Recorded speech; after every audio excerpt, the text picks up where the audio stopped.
आजच्या या सभेचे अध्यक्ष काळे काकाजी, या मंचावर उपस्थित सर्व उमेदवार व इतर मान्यवर ज्येष्ठ मंडळी, या प्रचार सभेला उपस्थित माझ्या गावातील आदरणीय मतदार बंधु आणि भगिनींनो, मैं तो घर से निकला था अकेला मगर लोग जुड़ते गए और कारवा बनता गया। या नगरपालिकेमध्ये अनेक ठोकणारे मारणारे स्टेजवर आले असत। काल 300-300 रुपये वाटून 400-400 500 वाटून रॅलीमध्ये आणणारे आले असते। त्या रॅलीतले माणसं इथं टिकले नाही। शेवटी 8 वाजता सभा गुंडाळा लागली, ही परिस्थिती आहे। आणि हे सांगून राहिले का त्याची हवा आहे। हवा कुठून निघाली, कशी निघाली त्यालाच नाही समजून राहिला। हे जे रेवतकर काकाजीनं नारळ दिलं ना, ते खरं तर सत्कार त्याचाच करायला पाहिजे। कमळवाल्यांना नारळ दिलेला आहे। हेच वातावरण आहे ना काकाजी गावात। जो इमानदार आहे, जो गुंडासाठी आवाज उचलते, काहीचा गुंडगर्दी बंद झाली पाहिजे, 2 नंबरचे धंदे बंद झाले, जो इमानदारीनं काम करते, जो इमानदारीची लढाई लढते, जो अर्ध्या रात्री या गावातल्या लोकांच्या संरक्षणासाठी रस्त्यावर उतरते, त्याच्या पाठीशी आपण राहिलं पाहिजे। जात पात धर्म पक्ष विसरून राहिलं पाहिजे, हाच या इलेक्शनचा नारा आहे। म्हणून विरोधकांच्या पायाखालची धूळ रेती सरकत चालली आहे। बरोबर आहे का नाही आहे? खरी तो गोष्ट ही है,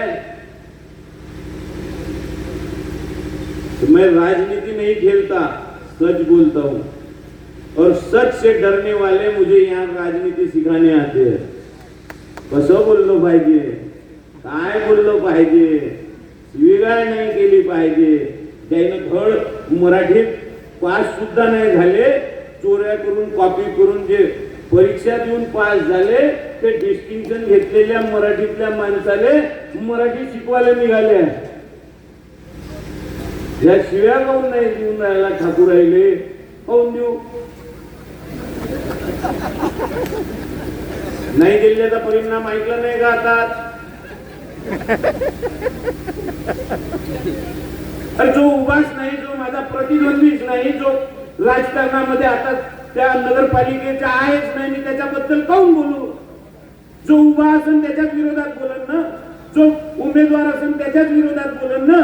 जो उमेदवारी जो उभा आहे तो कसा आहे आणि आम्ही त्याच्यापेक्षा किती चांगले आहोत हेच सांगा लागेल ना। तुनं संस्था उघडली, तुनं शाळा उघडली, माया बापान संस्था नाही उघडली, माया बापान नगरपालिकेची शाळा उघडली, म्या संस्था नाही उघडली, म्या नगरपालिकेची शाळा वाढवली, 11वी-12वी सुरू केली। ज्या पटसंख्याच्या शाळेची घसरली होती, ते शाळेची घसरलेली पटसंख्या वाढवली, तिथं कॉन्ट्रॅक्ट बेसिसवर शिक्षक लावले, वाचनालय सुरू केले। हे सांगा लागेल ना का तुनं कमाई करायसाठी स्वतःची शाळा उघडली, तिथे पैसे घेतल्याशिवाय मास्टर लावत नाही, याचा इतिहास आहे का नाही आहे?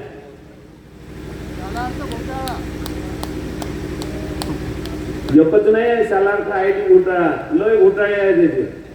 त्याची अख्खी शाळा झुडपी जंगलाच्या जागेवर उभी आहे आणि त्याचे जर कागदपत्र काढले तर उद्या इमानदारीनं जर या भाजपवाल्यानं जर कारवाई केली तर त्याची शाळाच बंद होते।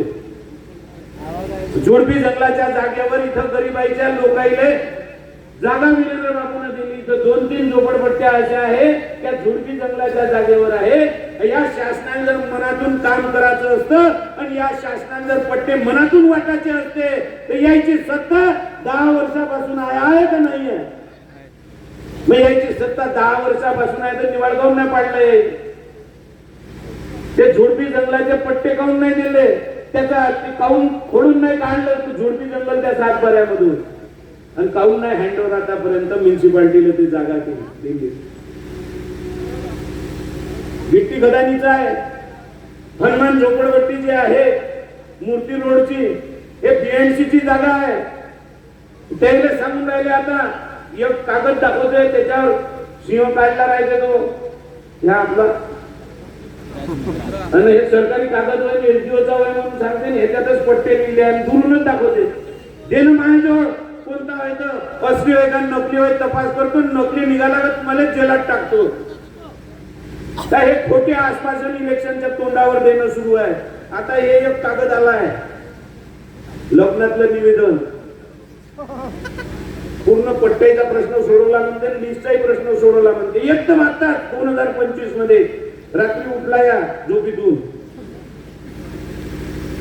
इलेक्शनचं वोटिंग तोंडावर आल्यावर, आणि हे कागद आयडीपीटन बाजारात वाटून राहिले. आता पूर्ण लिस्टचा प्रश्न सुटलाय. पण हे पूर्ण कागद वाचला मी, याच्यामध्ये कुठंच असं लिहिलं नाही का राहुल देशमुखाच्या पॅनलने मत नका देऊ म्हणून. का पट्टे आम्ही आणले आहे बा, तुम्ही जर राहुल देशमुखाचं पॅनल निवडून दिलं आणि हे राष्ट्रवादीवाले जर निवडून दिले तर नंतर आम्ही तुम्हाला लिस्टचे प्रश्न सोडवून देणार नाही असं कुठंच नाही लिहिलंय. म्हणून तुम्ही आम्हाला निवडून देऊ शकता. आणि याईनं जर पूर्ण प्रश्न सोडवला आहे तर हे आमची सत्ता आल्यावरही सोडवतील, कारण याले कळवळ तुमची आहे, तुमचे प्रश्न सोडवायचे आहे. 25 वर्षात निवडणं पडला राजकारणात, आता इलेक्शनच्या तोंडावर सांगते. अनेक वेळा सांगितलंय घोमची लेके उदर चला जाऊंगा, हे लास्ट इलेक्शन आहे म्हणून. गेले का नाही, तसेच हे सांगते. इकडे उभे राहते इथं अनिल बाबूच्या पार्टीत नगरसेवक पदासाठी प्रयत्न केले, ते नाही झाले म्हणून ते पार्टी सोडली. मग चरणसिंगच्या पार्टीत समीर मोर्ची गोष्ट सांगून राहिलो मी. मग ते तिथून गेले चरणसिंगच्या पार्टीत, मग तिथं नगरसेवक झाले, नगरसेवकावर समाधान झालं नाही, तिथं सभापती झाले, सभापतीवर समाधान झालं नाही, मग उपाध्यक्ष झाले, उपाध्यक्षावर समाधान नाही झालं. 2 वेळा चरणसिंगवर अविश्वास प्रस्ताव आणला, त्यालाच पडायच्या तयारीत लागला. असा आहे सर्पदंश. असतील का साप मंदी आले. 2 वेळा त्याच्यावर अविश्वास प्रस्ताव आला. मग तिथं नगराध्यक्षाचं जमलं नाही तर आपण आता ग्रामीण मध्ये गेलं पाहिजे, तिकडे लोकांनी चुत्या बनवणं सोपं राहते असं त्याला वाटलं. ग्रामीण मध्ये नाव टाकलं, माझ्या घरच्या फेऱ्या सुरू झाल्या.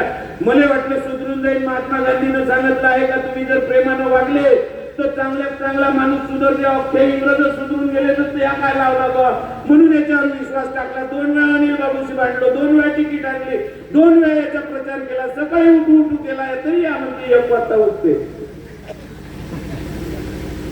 आणि सकाळी उठू याचा प्रचार केला, भाषण केले, बोंबलीच्या देठापासून बोंबलू भाषण केले, तेव्हा या निवडून आला. त्याला गाव घड्यात कोणी ओळखत नव्हतं तरी या निवडून आला. आणि तो आता इथं जेव्हा जिल्हा परिषद मध्ये निवडून गेला, काका तिथे आवर तुमचं, जेव्हा तो निवडून गेला आणि निवडून जाऊन तिथं काहीच केलं नाही, तिथं लोकांचे कामं केले नाही, लोकांना पट्टे दिले नाही, तिथं लोकांच्या विहिरी केल्या नाही, तिथं लोकांचे कोणतेच प्रश्न सोडवले नाही. तिथं एकच प्रश्न सोडवला त्यानं, स्वतःचा आर्थिक प्रश्न. आणि त्यानं कोणते कामं केले असेल तर दलालीचे, त्यानं कोणते कामं केले असेल तर ठेकेदारीचे. आणि या जिल्हा परिषद मध्ये जे सापडन ते ठेकेदारी केली आहे, जे सापडन त्या रस्त्यानं सापडन त्या रस्त्यानं पैसा कमावला आहे. याच्या विमानानं फिरणं, याच्या 50 लाखाच्या गाड्या या कुठून आल्या, या भ्रष्टाचारातून आल्या. कोणी शाळेच्या भरोशावर तिथेही विद्यार्थी राहत नाही. ज्याले 12वी 10वी पास व्हायची असेल आणि कॉप्या करून पास व्हायची असेल त्याच्यासाठी प्रसिद्ध शाळा एनयूची आहे. आहे का नाही आहे? हे नाव यायनं शाळेतून कमावलं आहे, ते यायनं पैसे तिथून एवढे नाही कमावले. हे पैसे या कॉन्ट्रॅक्टरशिप मधून या दलालीतून कमावले आहेत. दर महिन्यात दर हप्त्यात याला मुंबई जायचं कोणतं काम पडते. कोणाची बदली, कोणाचे ठेके, कोणाचं काही सेटिंग, कोणाचं नोकरी लावायचं सेटिंग. नोकऱ्या लावल्या म्हणते ना, राहुल देशमुखांना सांगा म्हणते कोणत्या नोकऱ्या लावल्या तर. मी सांगतो कोणत्या लावल्या तर. मी लावल्या आहे त्या फुकटच लावल्या आहे. तुला फुकटात किती लावल्या आहे याची लिस्ट आहे फक्त. पैसे घेतल्याशिवाय नोकऱ्या लावत नाही. आणि हे सांगणार आहे तुम्हाला. ते तिथंच समाधान नाही झालं, आता ते अध्यक्षाचे स्वप्न पडून राहिले. अध्यक्षाचे स्वप्न पडले म्हणून गाव खेड्यातून आता पळून शहराकडे आले. कशासाठी आले? जब गिदड़ की मौत आती है वो शहर की तरफ भागता है. या गिदडाले हे लचके तोडायला आला आहे तुमच्या. तुम्ही जर याला इथं पाडलं नाही तर संपला, जसा भस्मासूर संपला होता. माहित आहे का गोष्ट? भस्मासुरानं महादेवाची तपस्या केली, महादेवाला प्रसन्न केलं, महादेवाला वरदान मागितलं. महादेवानं वरदान दिलं का तू ज्याच्या डोक्यावर हात ठेवशील तो भस्म होऊन जाईल. याला पार्वतीच आवडली, याला लय काही आवडला इथं सांगता नाही येणार.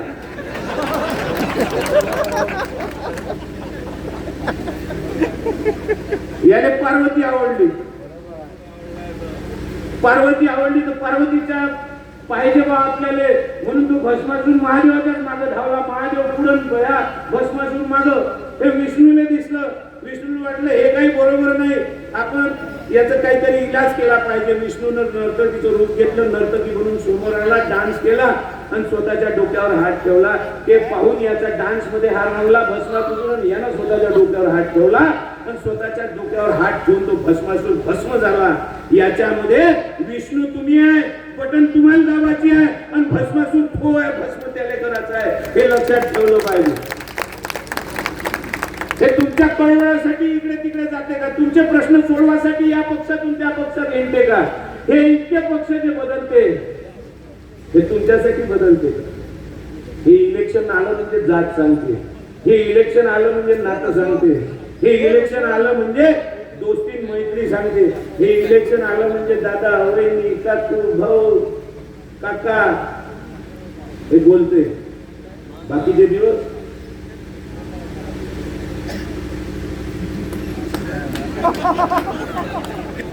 पूर्ण सर्व गुण संपन्न आहे.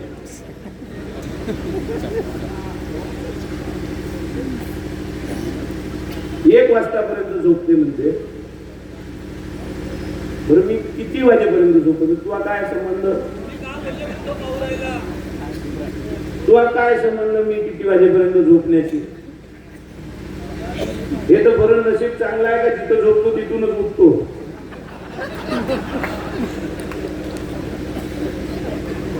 आणि यायले मला झोप येते तशीच, वाचन करतो झोप येईपर्यंत आणि मग झोप येते. यायले लावल्याशिवाय झोपच नाही. हे काऊन नाही सांगते बाकीचे गुण? आणि हे नालायक भ्रष्टाचारी सर्व गुण संपन्न हे तुम्हाला अध्यक्ष निवडून पाठवायचे आहे. आणि हे मला म्हणते का हे पडली तर नागपूरला जाईल. याच्यात दोन्ही पुरी पुण्यात शिकते, हे पुण्यात जाईल का? आणि कुठेही काही झालं, गुंडागर्दीचा त्रास झाला, अवैध धंद्याचा त्रास झाला तर रस्त्यावर मीच उतरतो. हे कुठं राहायचं?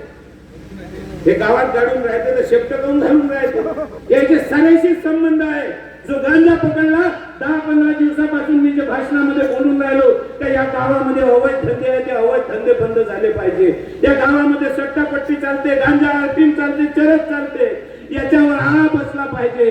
तेव्हा पोलिसांनी जाग आली. कौतुक करतो मी त्या पोलिसांचं, ज्याने हे कारवाई केली आणि गांजा पकडला.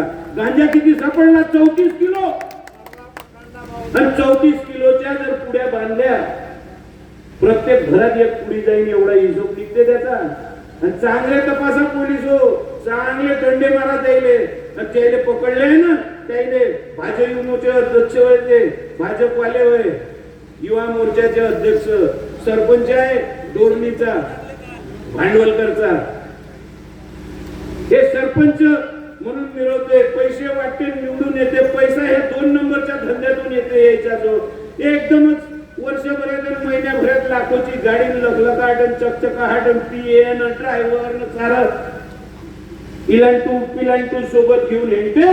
तर पोलीसवाले हे सांगतो का जो पीएन ड्रायव्हर घेऊन येत असेल आणि इलांटू त्याच्या मागे वाढले असेल तर त्याच्या मागावर राहा आणि त्याचा शोध घ्या. का याची कमाई कुठून आहे? 2 नंबरच्या कमाईशिवाय एवढा लावा जेव्हा माणूस ठेवू शकत नाही. म्हणून याची 2 नंबरच्या धंद्याचं उघडकीस झालं पाहिजे.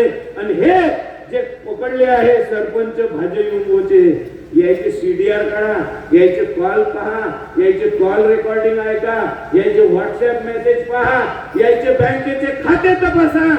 नाही ते रस्ते पाळमुळं गळ्यापर्यंत निघाले, त्या गळावर नाही सापडले मुख्य त्याचे सूत्रधार, तर मला बदलून टाकला माना सापडणार आहे. पैशाचा खेळ आहे, दबवू शकतो. काल 1 कोटी आले म्हणजे भाजपचे धैर्य वाटासाठी, म्हणून 20 लाख रुपये रॅलीमध्ये खर्च केले. आता जर हवा बदलली आहे हे दिसन तर कदाचित वाटप बंद होईल. दुःख मानून घेऊ नका.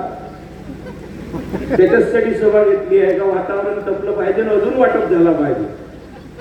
अरे मी आहे म्हणून तर तुमची कमाई आहे, मीच नाही उभं राहिलो तर तुमची कमाई कशी होईल? कोण वाटत? मी मैदानात म्हणून तुमची बोली लागते आणि तुम्हाला पैसे देणार आहे, पैसे चांगले देणार आहे. सध्या 1000चा रेट सुरू आहे. कोंबड्यापेक्षा किंमत तुमची कमी आहे, 1200 कोंबडा भेटते. उद्या वोटिंगच्या वेळी 5000 रुपये रेट होणार आहे. तुमची छाती फुगन जाईल, कोंबड्यापेक्षा महाग झालो मी म्हणून. तसं बी नाहीये, बोकड्यापेक्षा कमीच राहणार आहे तुमची किंमत. आणि वेळ पडली तर 4-4-4:30 वाजता अजून किंमत वाढून 10,000 रुपये होईल वोट. पैसेवाले उभे आहे, हरामाचे पैसे आहे, त्या पक्षाकडे हरामाचेच पैसे आहे. मार कमाई सुरू आहे, अवैध धंदे सुरू आहे, कोणाची एंट्री सुरू आहे त्या पक्षात भाजपमध्ये. त्याच्या विचारसरणीशी जुळते का नाही जुळत, काय होते काय नाही त्याच्याशी काही घेण देण नाही. आओ जाओ घर तुम्हारे बाप का माल है, यहाँ पे आप. जुने राहिले कसेच पडावर, ज्यांना आंदोलन केले, मोर्चे केले, इथं पक्ष वाढवला, हे राहिले पडावं, याने चोर आणून जमा केले आणि त्या चोराईला तिकीटा देणं सुरू केलं. ते पैसे वाटणार आहे, त्याची सत्ता येण्यासाठी पैसे वाटणार आहे. म्हणून तुमची 10,000पर्यंत किंमत जाणार आहे. मग खुश नका होता का बकऱ्यापेक्षा महाग झालं म्हणून आपण, म्हशीपेक्षा कमीच राहणार आहे. म्हणून जनावरांपेक्षा स्वस्त किमतीत आपलं मत विकू नका. अनेक मुद्दे आहे या नगरपालिकेच्या याच्यामध्ये. 10 वर्षापासून तुम्ही त्याची सत्ता निवडून देऊन राहिले का नाही देऊन राहिले? 2011 मध्ये माझी सत्ता तुम्ही माझ्या म्हणण्यावर निवडून दिली होती. त्या 2011 मध्ये मी तुम्हाला वचन दिलं होतं का माझी सत्ता आली तर मी टॅक्स वाढवणार नाही. वाढवला होता, त्याचा धाक आतापर्यंत होता. त्याच्यानंतरही त्याची सत्ता आली, त्याला वाटलं ह्या धोपटी बेलनं उचलून पुन्हा रस्त्यावर उचलून तिथं येईन नारे लावत, म्हणून त्या धाकानं त्यानं टॅक्स वाढवला नाही. तो टॅक्स आतापर्यंत वाढला नाही. आता आमदार झाले, प्रशासक आला, 4 वर्षापासून निवडणूक नाही, त्या प्रशासकाला यांनी सांगितलं पडले. हे वचक आमदार ठेवू शकत नाही. हे वचक आमदार ठेवू शकत होता पण मुद्दाम वाढवायला लावलं.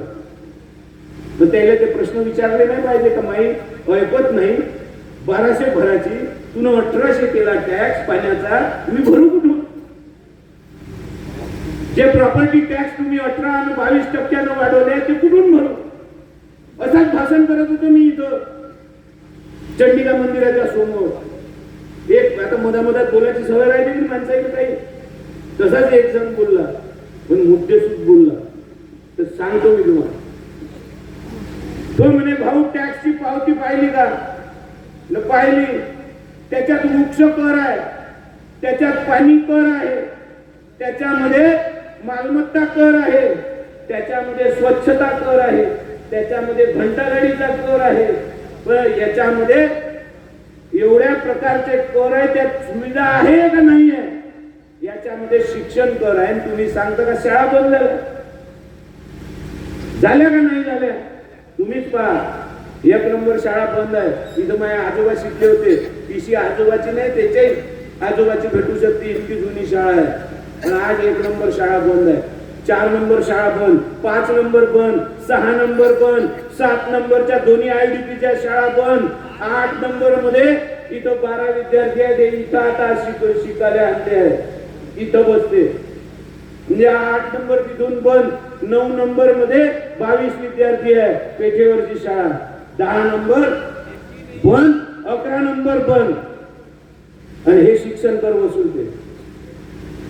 वृक्ष कर तुमच्या खिशातून वसूलते. वृक्ष कसे लावते? वृक्ष म्हणजे झाड.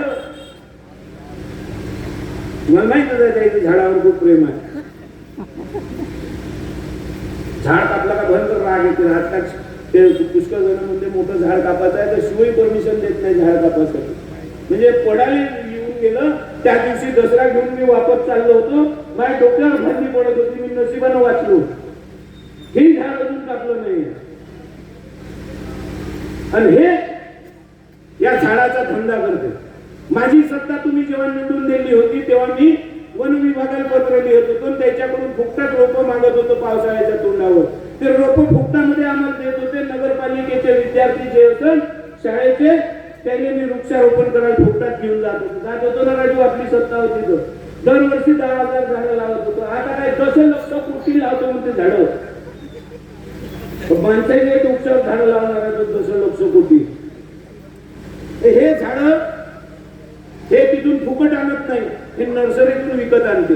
नर्सरीमध्ये जे झाड 60 रुपयामध्ये भेटते हे 600 आणि 800 रुपयात त्याला विकत घेतलं म्हणून दाखवते. हे भ्रष्टाचार करते आणि हे पैसे टॅक्सच्या मार्फत तुमच्या खिशातून वसूल करते. घ्या विकास. पाहिजे विकास? पाहिजे का विकास? भाई विकासाला मत दिले तुम्ही. शाळा बंद, वाचनालय बंद, गुंडागर्दी इथं वाढली, 2 नंबरचे धंदे इथं वाढले. इथं शिक्षणाची सोय नाही. त्या शिक्षणाचं महत्व नाही. इथं गोरीबाई इज्जतदारीनं फिरू सुद्धा शकत नाही. समाजसेवकाचं काम काही संरक्षण देणं आहे का नाही आहे? फक्त जाऊन सत्तेत बसणं, यबत रोड 10 वेळा घोटणं, त्याच्या ठेकेदारी घरीच घेणं आणि माल मठाणं. याच्या पलीकडे विकास आपल्या गावामध्ये कधी दिसला आहे का? याच्या कारकिर्दीमध्ये डिवायडरचं काम किती वेळा झालं? 7 वेळा. पहिले एवढं, मग अजून वरत झालं ना. पाहिलं तुम्ही तुमच्या डोळ्यानं. मग गवत लावलं त्याच्यावर. मग म्युन्सिपाल्टीचा गाडी त्याला पाणी टाके गवत आले. ते गवत वाढलं तर काय खाय म्हणून यानं ग्रिल लावली. मग अजून पाणी टाके. पाणी टाकल्यानं इलेक्ट्रिकचे पोल सोडले. म्हटलं ते पोल सोडले, पाणी काय टाकतं तिथं? पोल बदलले गेले. मग पोल बदलले. मग पुन्हा पाणी टाकायला लागेल. नवीन पोल म्हणजे जुन्या काळातले चांगले जाडे जुडे राहते. जाडे जुडे पोल अजूनही लागले आहे. ते निघतही नाही, सोडतही नाही. तर ते यानं पाणी टाकून सोडवले. नवीन पोल वर्षभरातच पाण्यानं सोडतील म्हणून यानं गवतच काढून टाकलं. पाणी टाकायचं काम नाही. चेकर टाईल्स लावले. मग ग्रिल काढली. ग्रिल कुठं गेली त्याचं त्यालाच माहित. त्याचा हिशोब म्युन्सिपाल्टीत नाही. मग चेकर टाईल्स लावल्या. चेकर टाईल्स काढल्या. आता झाडं लावल्या. म्हणजे एवढे मोठे झाडं तिथे लावता एसटीतून कोणाच्या डोळ्याला लागल, खांदी लागल, डोळा फुटल, त्याचं आयुष्यभराचं नुकसान होईल, तो अपायच होईल. कुछ नाही होता. तो झाड बरोबर शेप ले लेता मैंने, बस जाने से पड़ जाता मैंने. बोला अंधार पड़ा तो क्या हुआ? मैंने अंधार करेगा तो बोला पण इधर लगा लेंगे. ह्या धंदा करायचा आहे का? 10 वेळा एकाच रस्त्यावर काम करायचं. पुरे मोहल्ले जे नवीन बनले तो ओसाड पडले. तिथं रस्ते नाही, तिथं नाल्या नाही, तिथं डेव्हलपमेंट नाही, तिथं पार्क नाही. जे डोळ्यानं समोर दिसते फक्त तिथंच सुशोभीकरण सुरू आहे. तिथं माल मठारणं सुरू आहे. एक काम 10 वेळा करणं सुरू आहे. हे असे काम करायचे आहे. जास्त बोलावी नाही.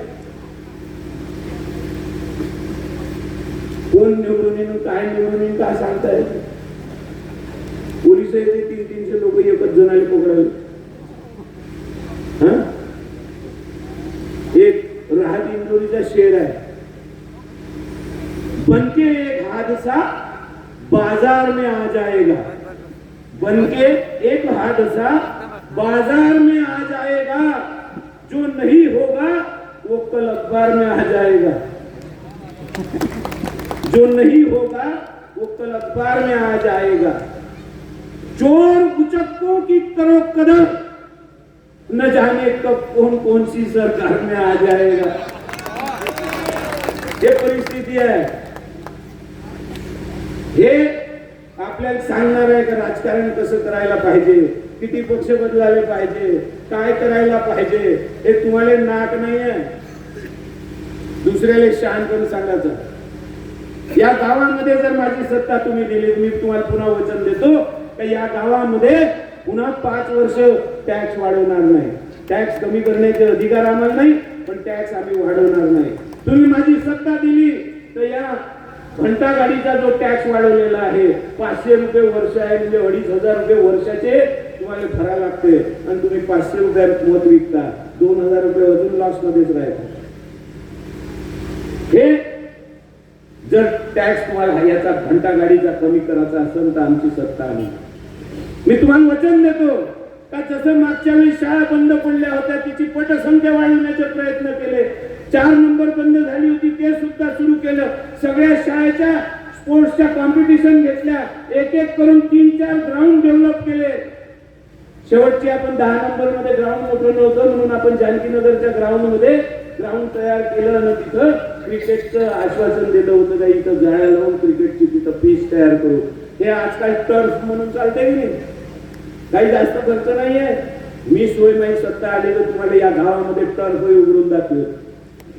पोरांचं भविष्य पाहायचं आहे का फक्त मंदिरच बांधायचे आहे ना समाज भवनच बांधायचे आहे?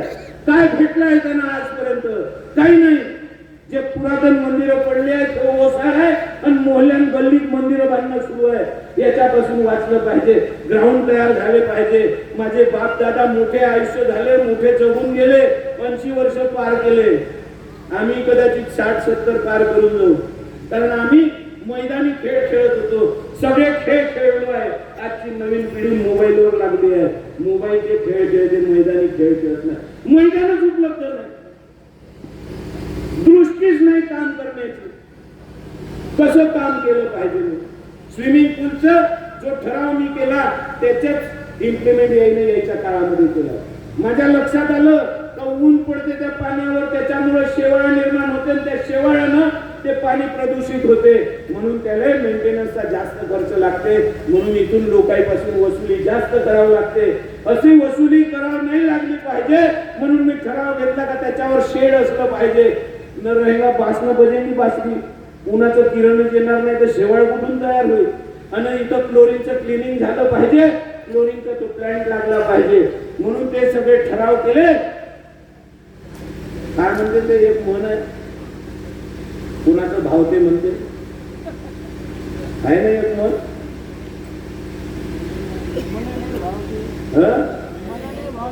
नाही कोण होय तर मरते नाही याचं भावते असं काहीतरी आहे. तसं झालं. माझी सत्ता गेली याचं भावलं. मी सगळे ठराव करून ठेवले होते, सिग्नल लावायचे, लायब्ररीचे दिशा फलक लावायचे, रस्त्याचे ते दिशा फलक जे लागले आहे ना, इकडे गडपुर आहे, इकडे पेटबुधवार आहे, हे सगळे माझे ठराव आहे. त्या शेड टाकायचं, तिथं फिल्टर प्लांट लावायचं, तिथं पाणी शुद्धीकरण करायचं, त्या शेडवर सोलार लावायचं. सोलार एवढ्यासाठी लावायचं का इलेक्ट्रिकचं बिल त्या स्विमिंग पूलच्या मेंटेनन्स साठी खूप जास्त येते. ते जर कमी झालं तर आपण पोटामध्ये स्विमिंग पूल पोरायला उपलब्ध करून देऊ शकतो. यांनी लावलं पण इम्प्लिमेंट केलं नाही. 500 रुपये घेते स्विमिंग करायचे पोराईपासून. गरीबातल्या गरीब घरातलं झोपडीतलं पोरगं तिथं स्विमिंग करायला जाऊ शकते का 500 रुपये महिना दे? त्याची ताकद आहे का 500 रुपये महिना द्यायची? माझी सत्ता द्या. या गावातलं एक एक पोरगं ज्याला पोहाची इच्छा असेल फुकटात पाठवून दाखवून दिलं. हे सुविधा दिली पाहिजे. म्युन्सिपाल्टी काही कमायचं साधन नाही, म्युन्सिपाल्टी काही दुकानदारी नाही आहे. इतके लगावून इतके कमाव. म्युन्सिपाल्टीनं सुविधा दिलं पाहिजे, स्वच्छ प्रशासन दिलं पाहिजे, स्वच्छ पाणी दिलं पाहिजे, स्वच्छ वातावरण दिलं पाहिजे, स्वच्छ शहर दिलं पाहिजे, आरोग्य चांगलं असलं पाहिजे, त्यासाठी त्याची उपाययोजना असली पाहिजे. काही आहे का? एवढ्या झाल्या मच्छर झाल्या का नाही झाल्या? कोणत्याही महिन्यात डेंग्यूचा पेशंट सापडते, कोणत्याही महिन्यात मलेरियाचा पेशंट सापडते का नाही सापडत? कोणाचा दोष आहे? यायचा दोष आहे. हे फक्त माल मठाराचं काम करत. माझी सत्ता होती तेव्हा मच्छराचं प्रमाण मी कमी केलं होतं. कसं केलं होतं? ज्या नाल्या उघड्या होत्या त्या अंडरग्राऊंड केल्या होत्या. हिंदुस्थानात सगळ्यात पहिली योजना अंडरग्राऊंड नाल्याची. यांनी सांगितलं होतं अंडरग्राऊंड नाल्या करू म्हणून. आपण ती योजना राबवली. अंडरग्राऊंड नाल्या सुरू झाल्या आपल्या गावामध्ये. आणि त्या अंडरग्राऊंड नाल्यामध्ये हे मच्छराचे लार्वा मोठे नाही झाले पाहिजे म्हणून आम्ही ते ऑइल टाकू, कोणतं होतं फायलेरिया का काय म्हणतो, त्या लार्वा तिथंच मेले पाहिजे, त्याचा मच्छरच तयार नाही झाला पाहिजे म्हणून मच्छर कंट्रोल मध्ये आले होते. हे याही थोडी समजते.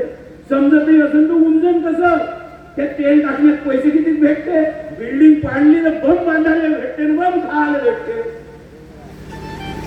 म्हणजे काही कारण नसताना मी जेव्हा इथं सत्ता होती तेव्हा ई लर्निंग सुरू केलं तर या अनपडायला वाटलं का आता खूप मस्त आयडिया आहे डिजिटल स्कूलचा. म्हणून यायनं जे होती 6 नंबरची बिल्डिंग, जिची पटसंख्या संपून गेली होती, जिची शाळा बंद झाली होती, ते बिल्डिंग पाडली, चांगली बिल्डिंग. आता मला जर इथं माझी सत्ता आल्यावर ई लर्निंग सुरू करायचं आहे, डिजिटल स्कूल्स करायची आहे, मला इथं बांधकाम करायची गरज आहे. बांधकाम तर तयारच आहे बाबूच्या हातचं किंवा त्याच्यानंतर आहे का नाही आहे. मग इथं सुविधा करायला लागेल ना, कॉम्प्युटरायझेशन करायला लागेल, त्याला ई लर्निंग म्हणून, त्याला डिजिटायझेशन म्हणून. बरोबर आहे का नाही आहे. मग ह्या यानं पुरी बिल्डिंग पाडली आणि काऊन पाडली म्हटलं तर मग डिजिटल स्कूल बांधणार नाही वाहतो. म्हणजे जसं काही इटा वेटी सिमेंट रेतीच्या बदल्यात ह्या चिप लावणार होता तिथं मोबाईल मध्ये लागते त्या इलेक्ट्रॉनिकचा. मग बिल्डिंग बांधली, कोरोना आला. कोरोनामध्ये परत जिल्ह्याचं सेंटर भेटतं पेशंट ठेवायचं. यायला परत जिल्ह्याला जायचं काम पडलं. परत जिल्ह्याला जायचं काम पडलं तर तिथं आपल्याला कोरोना होऊन जाईल या भीतीने त्यांनी तिथं सेंटर बंद करून टाकलं. सेंटर बंद केलं, लोकांची अडचण होऊन राहिली, हॉस्पिटलमध्ये बेड नाही भेटून राहिले, ऑक्सिजन भेटून नाही राहिले. एसडीओचा आम्हाला फोन आला, म्हटलं त्याने शाळा बांधली आहे, 6 नंबर बंद पडली आहे, नवीन शाळा आहे, तिथं काही घाण नसन, तिथं तुम्ही सेंटर सुरू करा. आपण कोणाकडून भाड्यानं बिचायतमधून गाद्या आणू, बेड आणू, तिथं लावू, ऑक्सिजनच्या मशीना दानात मागू, ऑक्सिजन लावू. कमीत कमी बेडच्या अभावी पेशंट मेला नाही पाहिजे, ऑक्सिजनच्या अभावी पेशंट नाही मेला पाहिजे. दवाखान्यामध्ये जेव्हा बेड उपलब्ध होईल त्याला काहीतरी सहाय्यता इथं भेटली पाहिजे. म्हणून तुम्ही जा म्हटलं ते पहा. एसडीओ गेले तिथं, एसडीओचा तिथून कोण बांधलं तिथे काऊन म्हटलं ते तर कोरोनानं पेशंट नंतर मरण भीत पडली का आताच पर्यंत नाही. एवढ्याला फटा आहे ना भीती. म्हटलं जसं आहे तसं चालू द्या, सेंटर सुरू करा. सेंटर सुरू केलं, ते सगळे दिवस निघून गेले. कोरोनामध्येही जनतेची मदत कोण केली, इंजेक्शन कोण उपलब्ध करून दिले. ज्या झोपडीमध्ये अन्न पिकत अन्न शिजत नव्हतं त्याला रोजगार बंद झाला होता, घराच्या बाहेर निघायची मुभा नव्हती, कमाई कम बंद होऊन गेली होती, साठा राहिलेला काही दिवसात संपला होता, त्याला अन्नधान्य वाटण्याचं काम सुद्धा राहुल देशमुख आणि अनिल देशमुख दोघांनीच केलं. केलाय का नाही केला? रांगाच्या रांगा लागे घरी. आणि ते सेंटर मग तिथून बंद झालं. एक घटना आपल्या धंतोलीमध्ये घडली. कुत्र्यानं लक्ष तोडलं, एका पोराचे पोरग वाजलं. त्याच्यानंतर कुत्र्याची नसबंदी करायचा यायनं निर्णय घेतला. कुत्र्याची नसबंदी करायसाठी शाळा नंबर 6 निवडली. तेव्हापासून ते तिथं कुत्रे बंद करते. तेव्हापासून ते विद्यार्थ्यांची शाळा नाही, कुत्र्याची शाळा असा विकास केलेला आहे. कोणता तरी प्रशासक कुत्र्याची शाळा उघडू शकते का? मी इतका महान विकास त्याने जो केला 10 वर्षामध्ये, त्याची तारीफ नाही केली पाहिजे. तर तारीफ काबिल नाही. कुत्र्याला जर शिकवू शकते शाळेत. असे विद्वान निवडून पाठवले म्हणून आपली परिस्थिती. असे विद्वान निवडून पाठवले म्हणून शाळा बंद झाली. असे विद्वान निवडून पाठवले आणि त्यानं लायब्ररी केली. तिथं फी ठेवली 200 का 300 रुपये. काऊन ठेवली? काय करायला लागते? लायब्ररी पुस्तकच विकत आणायला लागते. इथे ठेवू शकता, शाळा बंद पडली, हे वाचनालय बंद आहे, इथे ठेवू शकता.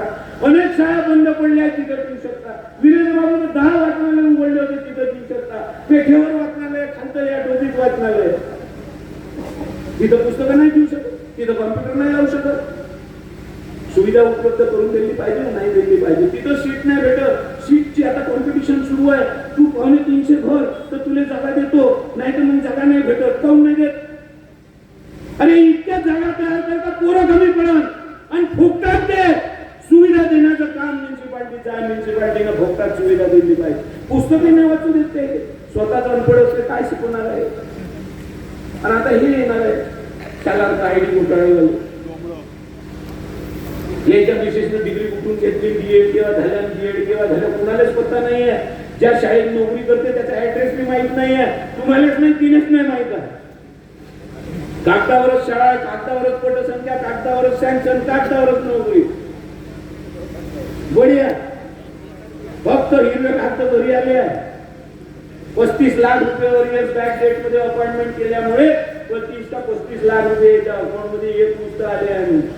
आणि हे 1.5 लाख रुपये महिना उचलतो. हे जे बीएड झाले, जे बीएड झाले, जे नोकरीसाठी चक्रा मारून राहिले, त्याला नोकऱ्या भेटून नाही राहिल्या, त्याच्यावर अन्याय नाही आहे. चोरीच्या रस्त्याने तुम्ही दुसऱ्याचे रस्ते रोखता, स्वतःच्याच खर्च पोट पोचता. मुले शिकवायला आला होता, ते माझी सून बसली आहे निळी साडीवाली, ते बीएड झाली आहे. तुमच्या इथं कोणी नाही आहे का म्हणजे भाऊ बीएड झाली? म्हणलं आहे, आपण लावून घेऊ ना म्हणे. म्हणलं कसं? 30-35 लाख रुपये लागते म्हणजे. बरोबर जमून देतो म्हणजे. आमच्या जवळ नाही बाई एवढे, कसं जमून सांग बरं म्हणजे. काय म्हणजे कुठूनही घेऊन घ्या म्हणे, कर्जानं घेऊन घ्या म्हणे, 30-35 लाख रुपये घेऊन घ्या म्हणे, आपण त्याला चालून घेऊ म्हणे. पर्याय सँक्शन होऊन जाते म्हणे, 1.5 लाख रुपये महिना येते म्हणे, अरियर्स मध्ये 30-35 भेटून जाते, वापस करून द्या. म्हणजे वंडरफुल. म्हणजे बापाने या चोराचं तो शिकवलं नाही. म्हटलं मला नाही लावायचं, मला लावायचं नाहीये, मला बापाने या चोऱ्या शिकवल्या नाहीये. तुला पटते तू कर. 2 आयडिया गावात. दुसऱ्याचं नाव हे नेतेच आहे, भाजपचेच आहे.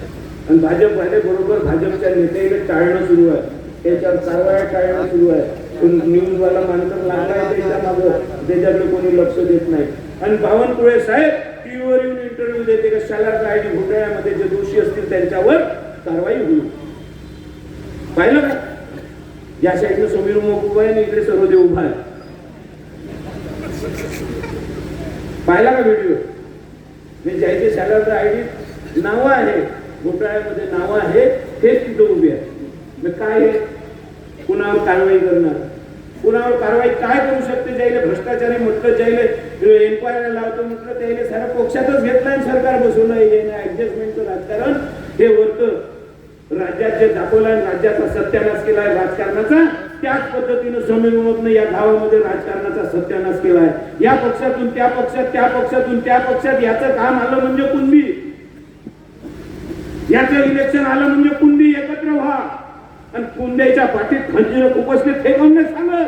त्या सुनील केदारी कुणबीच होता, ज्याच्या पाठीतून खंजीर खुपसला. तो किरण पांडव कुणबीच होता, ज्याच्या पाठीतून खंजीर खुपसला. तो अनिल देशमुख कुणबीच होता, ज्याच्या पाठीतून खंजीर खुपसला. आणि आता लेटेस्ट राहुल देशमुखाच्या पाठीत खंजीर खुपसला, तोही कुणबीच होय. तेव्हा कोण नाही आठवत तुला कुणबी होय. याचा स्वार्थ असला म्हणजे यायले बरोबर प्रचार करता येते, यायला स्वार्थ आठवला म्हणजे यायला बरोबर दुसऱ्याचे दोष काढता येते. दोष काढण्यासाठी स्वतःची तेवढी स्वच्छ प्रतिमा पाहिजे आणि दुसऱ्यावर नावं ठेवण्यासाठी तेवढी लायकी पाहिजे. लायकी कवडीची नाही. वीरेंद्र देशमुखानं 25 वर्षात काय केलं म्हणे भाषणात, यापेक्षा जास्तच केलं म्हणा. पुरा पायवान, पुरा ढाचा या गावाचा उभा आहे ना. नुसत्या नाक्याच्या भरोश्यावर म्युन्सिपालिटी चालवली. ज्या नाक्यामध्ये भ्रष्टाचार होता तो बंद केला. नाक्याची कमाई करोडो रुपयाच्या वर तर करून दाखवली. तर इथं बक्षीस भेटे, नाक्याचं कलेक्शन इथं जास्त आहे आणि त्या स्वतःच्या कमाईवर. तेव्हा फंड भेटे नाही तरी शाळा उघडून दाखवल्या, सेवा दिली. हे सेवा देण्याचे काम आम्ही करतो. तुमच्यासाठी रस्त्यावर उतरून लढाई करण्याचे आम्ही काम करतो. आम्ही मत नाही मागायचे आणि याही ना मागायचे का?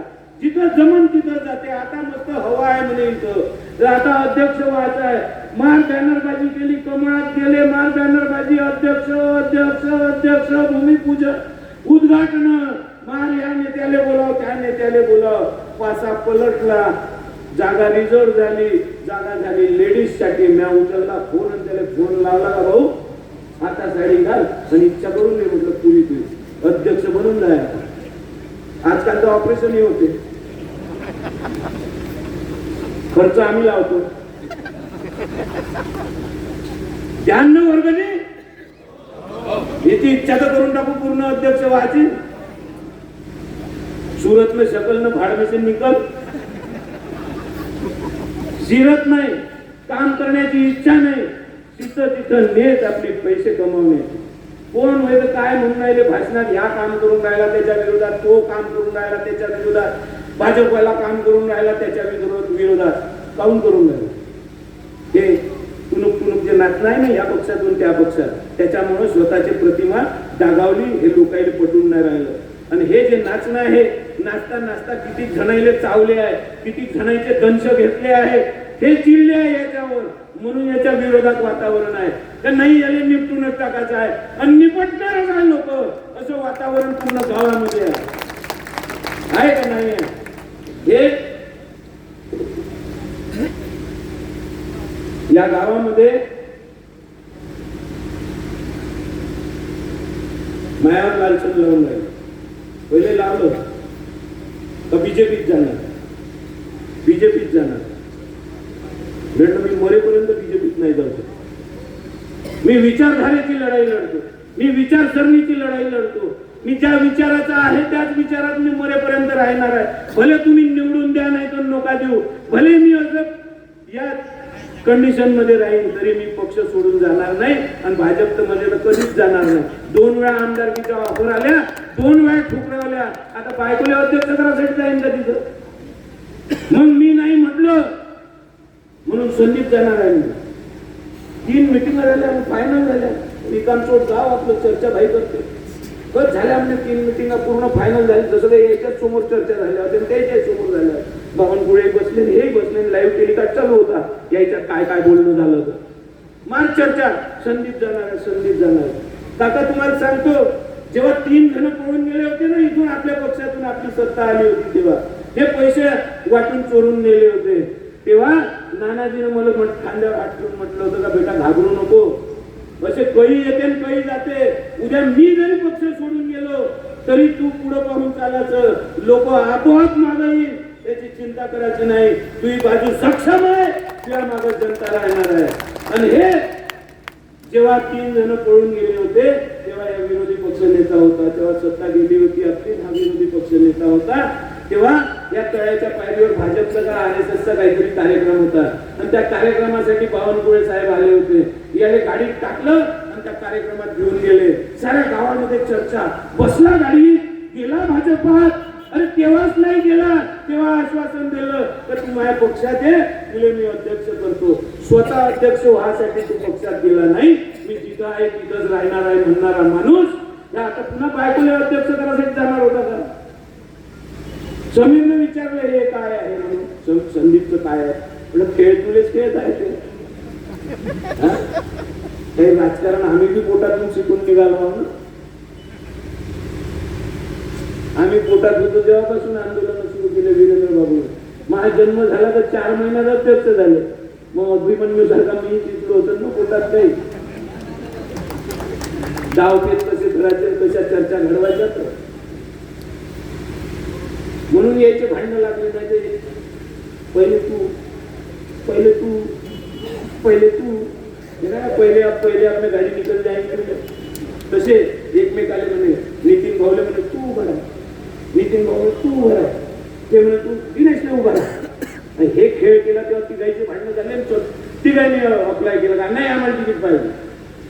आज काय परिस्थिती आहे, दिनेश भाऊ त्याच्या स्टेजवर चढले नाही, त्याला ते पटत नाही. दिनेश भाऊ पहिलेपासून भाजपमध्ये होते, भाजपमध्ये असल्यामुळे तिकीटचा क्लेम द्यायचा होता. तुम्ही तिथे येऊन उभजले आणि तुम्ही तिकीट मागितलं आणि तुम्ही तिथं तिकीट जुन्या लोकांना दिलं नाही आणि त्याचा तुम्ही घात केला आणि तुम्ही तिथं तिकीट घेतलं त्या नवीन पक्षामध्ये जाऊन. तुम्हाला अधिकार आहे का आमच्या तिकीट पक्षात कोणाला तिकीट दिलं पाहिजे विचारायचं? आमच्या पक्षातला आम्ही ठरवू, जनता ठरवून काय करायचं आहे. या सगळ्या गोष्टी आहेत. यानं इथं कोणी ठेकेदार आहे का जिल्हा परिषदचा किंवा सरपंच इकडचा गावखेड्याचा आहे का? आहे ना. यायनं गावामध्ये विकास करासाठी फंड मागितला. साहेबांना सांगितलं का मैं लाके देतो, ह्यानं मी आणून देतो कुंभारेच्या मार्फत 6% कमिशन लागल. दिले आहे का नाही दिले आहे त्याच्याजवळ? भेटला ना फंड.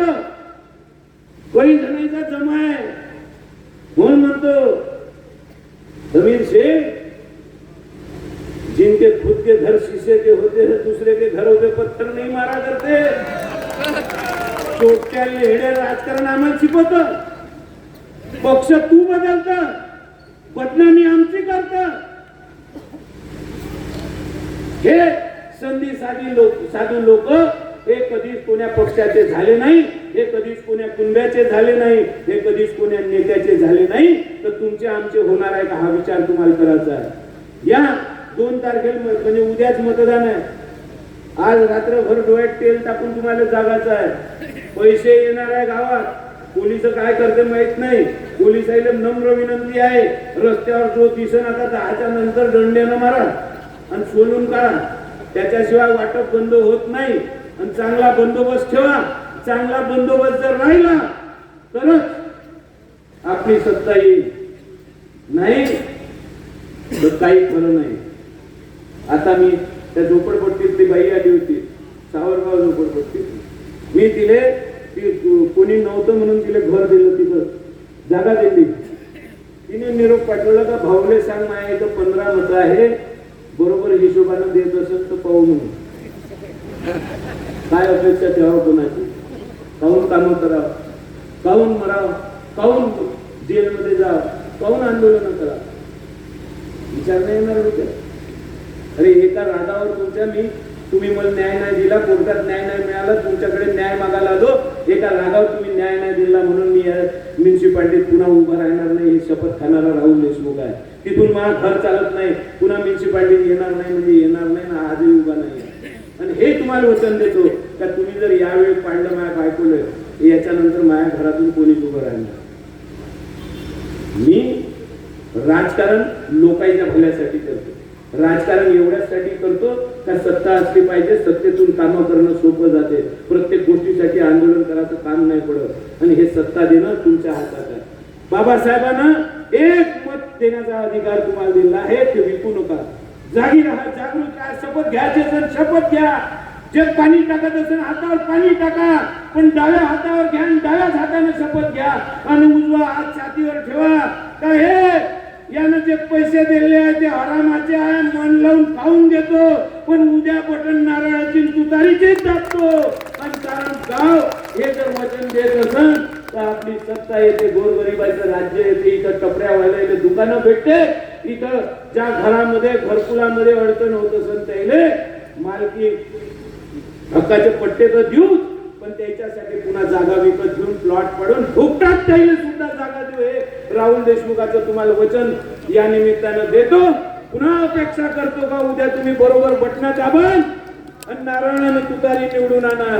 माझ्या सोबत एक सोय नारे लावा. वारे नारळ, वारे नारळ, वारे तुतारी. हे गुलाबी आहे, त्याच्यावर 3 नंबरचं नारळ आहे. हे पण वाचते नाही. इथं जसं आता हे 6 नंबरचं असल्यामुळे इथं जोगेकर साहेबाचं 2 नंबरचं नारळ आहे आणि 3 नंबर इथं निळा आहे, तिथं 1 नंबरचं आहे. नारळ पहा, तुतारी पहा. पहिल्या याच्यात इथं 3 नंबरवरच आहे. नंतर हे कागद बदलून प्रभागावाईज जो शेवटचा प्रभाग आहे इथं दुसरा कलर येईल. तिथं 3 असल्यामुळे हो तुमचंच आहे ते. हे प्रभागाप्रमाणे बदलणार आहे. जिथं लाईट नसेल तिथं लाईट लावा इलेक्शन कमिशनले. अंधार पडत असेल, दिसत नसेल तर लावा. आणि बिलकुल बुद्धी जागृत ठेवून मतदान करा. वैर्याची रात आहे. 12 मध्ये 2 मशीन आहे म्हणते, पाहून घे व्यवस्थित. आणि व्यवस्थित बटणा दाबा, मतदान करा आणि आम्हाला एक वेळा सत्ता द्या. इथं भ्रष्टाचार रहित राज्य आणून दाखवू हे तुम्हाला वचन देतो. धन्यवाद. सर्वांचा मनपूर्वक धन्यवाद. महिला मंडळांना प्रथम जाऊ द्यावा. सर्व सन्मान्य पुरुषांना विनंती आहे की महिला मंडळांना प्रथम जाऊ द्यावा, त्यांना रस्ता मोकळा करावा. सर्वांचा प्रत्येकचा मनापासून धन्यवाद.